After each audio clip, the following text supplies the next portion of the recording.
आबा मला असं विचारायचं होतं, की प्रत्येक माणसाची साधनेची पद्धत वेगळी असते का? फॉर एक्झाम्पल कोणी संगीत साधना करतं, कोणी ध्यानधारणा करतं, कोणी नाम साधना करतं. मग यातला बेस्ट वे कोणता? तो बेस्ट वेळ तुम्हाला स्वतःसाठी चिटकून घेऊ नका. कारण प्रकृती विभिन्नतेने मनुष्य साधन निवडत असतो. पूर्वजन्माचे संस्कार आहेत, ह्या जन्माचे संस्कार आहेत. त्याप्रमाणे कोण भक्त आहे, कोण ज्ञानी आहे, कोण कर्मयोगी आहे. कुणाला संगीतातून ईश्वर प्राप्ती होते किंवा करायची इच्छा असते किंवा तिथं त्यांना त्या दृष्टीनं त्यांचं ध्यान समाधी लागते आणि संगीतातून सुद्धा ईश्वर प्राप्ती होते. तर प्रकृती भिन्नतेमुळे साधन निवडतो साधकच. त्यामुळे जेवढे साधक आहेत तेवढ्यांच्या साधना प्रणाली वेगवेगळ्या आहेत. कोण कर्मयोगी असेल, कोण ज्ञानयोगी असेल, कोण भक्तियोगी असेल, कोण लययोगी असेल, कोण हठयोगी असेल, कोण संगीताच्या माध्यमानं जाईल, कोण साहित्याच्या माध्यमानं जाईल, कोण नृत्याच्या माध्यमानं जाईल.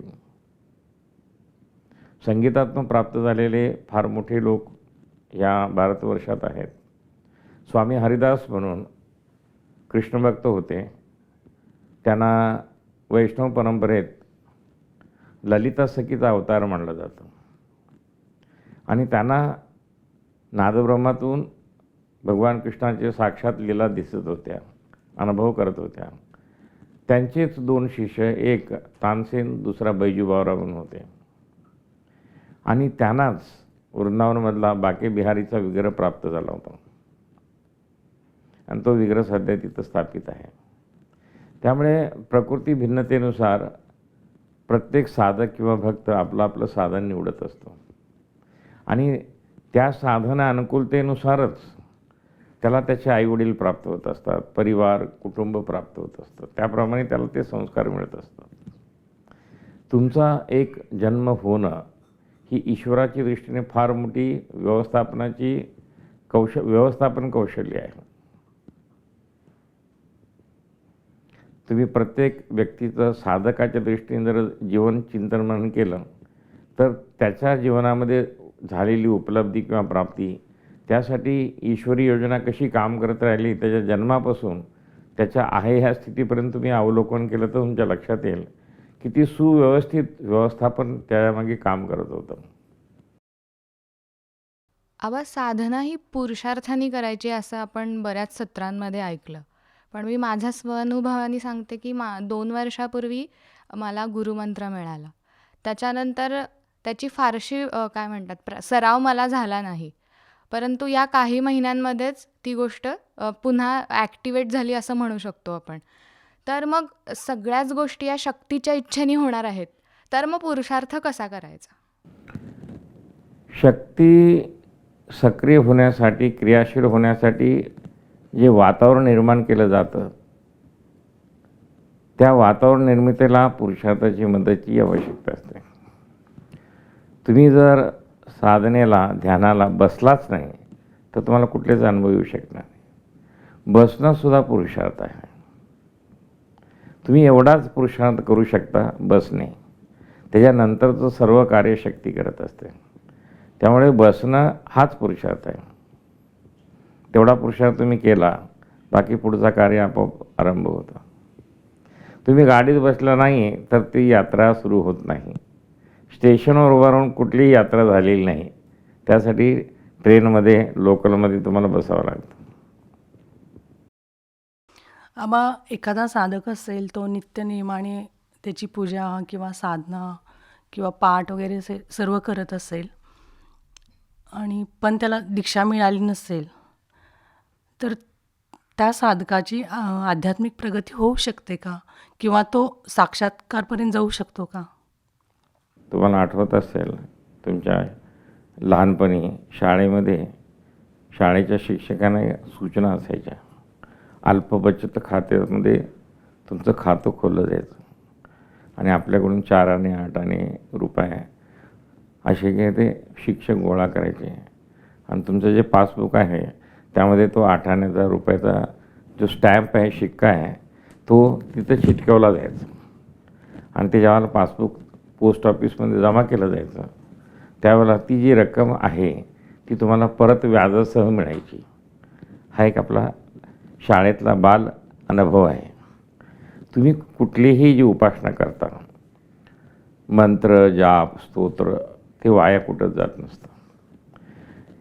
हा जप, ही उपासना, हा विश्वास, ही श्रद्धा, हे प्रेम सामूहिकरित्या तुमचा अंतर्विकास करत असतं.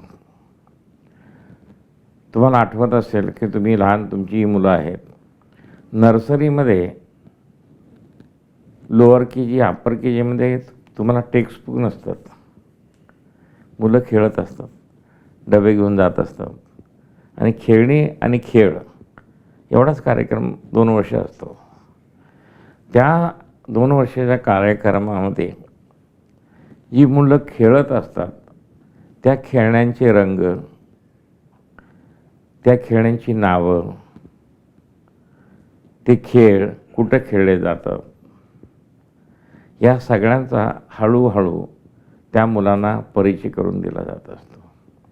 हा जो वस्तुपरिचय आहे, व्यक्तिपरिचय आहे, ह्या परिचयातून ते जे भावनिक बंध तयार होत असतात.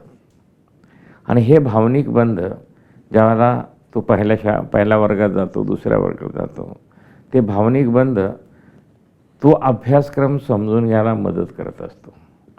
तसंच तुम्ही केलेली उपासना, पाठ, जप, मंत्र हे कुठंही वाया जात नसतात. ते तुमच्या कारण शरीरामध्ये त्याचा संग्रह होत असतो. आपण ज्या वेळेला कळत नकळत आपल्या घराचं जे स्टोर रूम असतं त्यामध्ये सामान आणून ठेवत असतो आणि सामान वाढायला लागलं की अनावश्यक सामान असतं ते बाहेर काढून आपण या तो वाटून टाकतो किंवा ते खराब झालं असेल तर डस्टबिनमध्ये टाकून नष्ट करतो. आणि जे आवश्यक आणि योग्य सामान आहे त्यांचा संग्रह ठेवत राहतो. त्याचप्रमाणे आध्यात्मिक प्रगतीमध्ये, विकासामध्ये तुम्ही करत असलेली प्रत्येक उपासना संग्रही होत असते. आणि ती आता लहान मुलं असतात, त्यांच्याकडे त्यांना घरात पाहुणे येतात, कोण काहीतरी त्यांना भेट देत असतो. कोणाला 5 रुपये दिले, कोणाला 10 रुपये दिले. तो मुलांना मोठ्या नोट्याचा भयंकर शौक असतो. ते 10-10, 5-5 सगळे एकत्र करून सांगतात, बाबा हे एवढे पैसे मोजा आणि ही मोठी नोट मला द्या, असं ते सांगतात. मग आता ते बऱ्याच वेळेला 10-10 रुपयाच्या 4 नोटा असतील, आणखी एखादी 5ची असेल किंवा 10-10च्या 4च नोटा आहेत. मग बाबा मला एक मोठी नोट द्या. मग बाबा काय करतो, खिशातले 10 घालतो आणि 50ची नोट त्यांना देतो. तसंच तुम्ही करत असलेलं साधन हे तुमच्या खात्यावर जमा राहतं आणि ते सामूहिक संग्रहित झालेलं साधन तुम्हाला तुमच्या सद्गुरूपर्यंत पोचवतं. तुम्ही 10वीची बोर्डाची परीक्षा द्यायला एलिजिबल झाला की तुम्हाला मुख्याध्यापक नोटीस काढतात, ह्या वर्षी असलेल्या 10वीच्या विद्यार्थ्यांना बोर्डाची परीक्षा ह्या दिवशी द्यायची आहे, त्याचे जे हे आहेत प्रवेशपत्र आहेत ह्या तारखेपासून द्यायला सुरुवात होईल. सर्व विद्यार्थ्यांनी आपले आपले फॉर्म भरून द्यावेत. एवढी सूचना जशी शाळेत मिळते तशी तुमचा व्यवस्थितपणे संग्रह पूर्ण झाला की सद्गुरूंना नोटीस मिळते की इकडे एक पार्सल आलेलं आहे, ते घेऊन ठेवावे. त्याप्रमाणे ती अशी व्यवस्था निर्माण केली जाते की तुम्ही तिथं पोचता किंवा ते तुमच्याजवळ पोचतात. आणि असं तुम्हाला मार्गदर्शन प्राप्त होतं, सद्गुरू प्राप्त होतात आणि तुमचं गंतव्यस्थान आहे तिथेपर्यंत तुम्ही पोचतात नक्की 100%. त्यामुळे आहे हा विश्वासाने अखंड चालत राहा.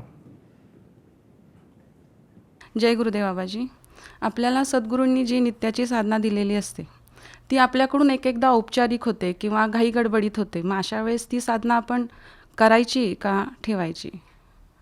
तुमच्या व्यावहारिक व्यस्ततेमुळे, कार्यबाहुल्यामुळे काही वेळेला जर असं साधनेमध्ये त्रुटी येत असेल तर ज्या मात्रेमध्ये तुम्ही साधन करताय ती मात्रा चालू ठेवा, खंडित करू नका.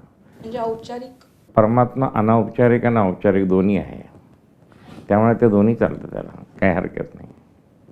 आपण अशौच असतं त्यावेळेस सुद्धा जेवण भोजन करत असतो. सुतकामध्ये सुद्धा जेवण भोजन, चहा प्रसंगी बाहेरून आलेली रवा डोसा किंवा हे सुद्धा खात असतात. पण गोड आला तरी तो खातं, असं नाही की निषेध आहे. तसं अशा क्षणी जे साधन खंडित होत असतं किंवा औपचारिक होत असतं त्याला तो भाव ठेवायचा नाही, आपला भाव वृद्धिंगत करायचा. ती व्यवस्था औपचारिक असू शकते पण भाव औपचारिक असू नये. तो शुद्ध भाव असेल तर औपचारिक व्यवस्थासुद्धा काम करते. आपण कसं काय बघा, साधारण उदाहरण लक्षात घ्या की घरात आपत्कालीन स्थितीमध्ये तुम्हाला हॉटेलमधून काही मागवावं लागलं, ठीक आहे, आणि त्याच वेळेला तुमच्या माहेरून काहीतरी आलं तयारी करून, तुम्ही काय प्रायोरिटी द्याल, हॉटेलमधल्या वस्तूला की घरात माहेरून आलेल्या वस्तूला द्याल, आहे की नाही? तसंच व्यवहार आणि व्यवस्था औपचारिक असू शकते, भाव औपचारिक असू नये, तो अनौपचारिक असावा, तो सहज असतो, सरळ असतं, प्रेम असतं त्यातमध्ये. खरं तो भाव आपला भाव खरंच येतो, म्हणजे त्यावेळेस आपण घाई गडबडीत आपला तो भाव पण लागलेला नसतो ना त्यावेळेस. हा, काही हरकत नाही. आता घाई गडबडीत तुम्ही मिठू मावळून जेवण दिल्यानंतर ते खातात की नाही ते? हो, खातात ना. त्यांनाही माहिती आहे की प्रसंग घाईचा आहे, गडबडीचा आहे. तसं देवही जाणून असतो, त्याचं बाळ घाई गर्दीत आहे, जे त्याने गर्दीत दिला येतो. घाईघाईने शाळेत जाणारं मुलं असतं, उंबऱ्यापर्यंत जाताना त्याला काहीतरी आठवतं, खिशात घालतं, ते काल कॅडबरी दिलेला लगदा झालेला असतो, तेच आणून आईच्या तोंडात घालतं आणि परत शाळेत जातं. अविनाशिनमात्मानम् एकं विज्ञाय तत्त्वतः वीतरागभयक्रोधम्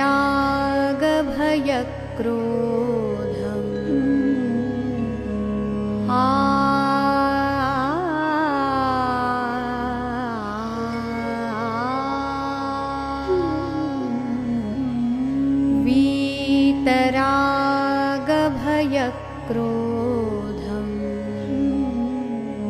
नित्या